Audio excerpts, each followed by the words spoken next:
ક્યારેક છે ને એક નાનકડી જાહેરાત પણ એક આખી વાર્તા કહી જાય છે. તકોની, સપનાની અને ભવિષ્યની. આજે આપણે એવી જ એક કોલેજની જાહેરાતને જરા બારીકાઈથી સમજીશું અને જોઈશું કે એની અંદર શું છુપાયેલું છે. તો આ છે એ જાહેરાત. પહેલી નજરે તો બસ એમ જ લાગે કે કોઈ કોલેજમાં એડમિશન માટેનું એક આમંત્રણ છે, બરાબર ને? પણ ચાલો, આપણે જરા ઊંડા ઉતરીએ.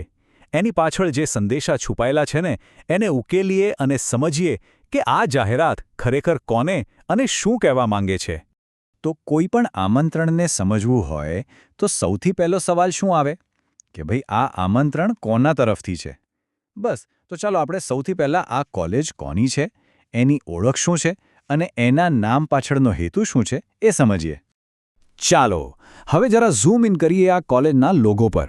જુઓ, અહીં હરીબા મહિલા કોલેજ અને જગ્યાનું નામ ચાલાલા એકદમ સ્પષ્ટ દેખાય છે. પણ સૌથી વધુ ધ્યાન શું ખેંચે છે? આ પ્રેરણાદાયક વાક્ય આઈ કેન, એટલે કે હું કરી શકું છું. વિચાર કરો, આ બે જ શબ્દોમાં આખી સંસ્થાનો મોટો ઉદ્દેશ્ય છુપાયેલો છે. જાહેરાતમાં એકદમ ઉપરની બાજુએ કોલેજનું આખું પૂરું નામ લખેલું છે, હરિબેન ભગવાનજી લાલજી તેજુરા મહિલા કોલેજ. આ નામ ખાલી એક ઓળખ જ નથી, પણ એનાથી સંસ્થાને એક ગૌરવ, એક ઔપચારિકતા મળે છે.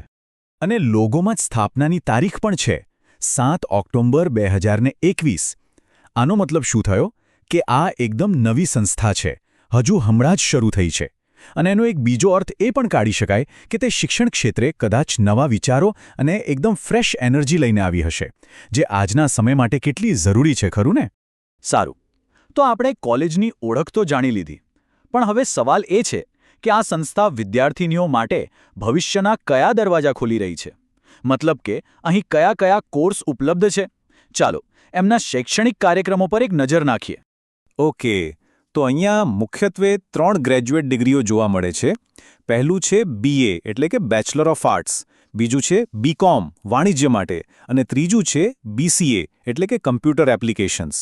તો જુઓ, આ ત્રણેય પ્રવાહો આજના સમયની 3 સૌથી મહત્વની શાખાઓ કળા, બિઝનેસ અને ટેકનોલોજી ત્રણેયને કવર કરી લે છે. હવે અહીં એક સવાલ થાય કે આ 3 ચોક્કસ ફિલ્ડ્સ કેમ પસંદ કર્યા હશે? આ 3 રસ્તાઓ કેવા ભવિષ્ય તરફ ઇશારો કરે છે? કદાચ આ આજની જોબ માર્કેટની જે ડિમાન્ડ છે અને વિદ્યાર્થીઓ માટે જે કરિયરની અલગ અલગ તકો છે, એની વચ્ચે એક પરફેક્ટ બેલેન્સ બનાવવાની કોશિશ છે, જ્યાં ક્રિએટિવિટી પણ હોય, બિઝનેસ સાયન્સ પણ હોય અને ટેકનોલોજીનું જ્ઞાન પણ હોય, ત્રણેયનું મિશ્રણ. ઠીક છે, કોર્સની વાત તો થઈ ગઈ. હવે આપણે એનાથી પણ એક સ્ટેપ આગળ જઈએ અને સંસ્થાના મૂળભૂત હેતુને સમજીએ. આ કોલેજ ખરેખર શું કરવા માંગે છે? એનો મુખ્ય ઉદ્દેશ્ય શું છે? ચાલો, જાહેરાતમાં જ આપેલા એમના મિશન સ્ટેટમેન્ટને જોઈએ. અને આ રહ્યું આખી જાહેરાતનો જે કહીએ ને એ સાર. શિક્ષણ દ્વારા મહિલા સશક્તિકરણ. બસ આટલું જ. આ ખાલી એક સૂત્ર નથી, પણ એક આખું મિશન છે. આ એક જ વાક્ય બધું જ સ્પષ્ટ કરી દે છે કે આ કોલેજનો હેતુ માત્ર ડિગ્રી આપવાનો નથી, પણ સમાજમાં મહિલાઓને સાચા અર્થમાં સશક્ત બનાવવાનો છે. અને જુઓ આ તસવીર, આ એ જ મિશનને એક વાસ્તવિક રૂપ આપે છે. આ કોલેજની જે બિલ્ડિંગ દેખાય છે ને, એ ખાલી પથ્થર અને ઈંટોથી બનેલું મકાન નથી, પણ એ મહિલા સશક્તિકરણના આ મિશનનું ધબકતું કેન્દ્ર છે.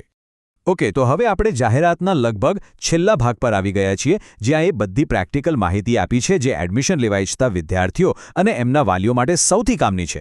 એટલે કે સંપર્ક કેવી રીતે કરવો. અહીંયા સંપર્ક માટેની બધી વિગતો એકદમ સરસ અને સ્પષ્ટ રીતે આપી છે. જુઓ, સરનામું છે, 2 ફોન નંબર આપ્યા છે, અને હા, ઓનલાઈન એડમિશન ફોર્મ ભરવા માટેની એક લિંક પણ છે.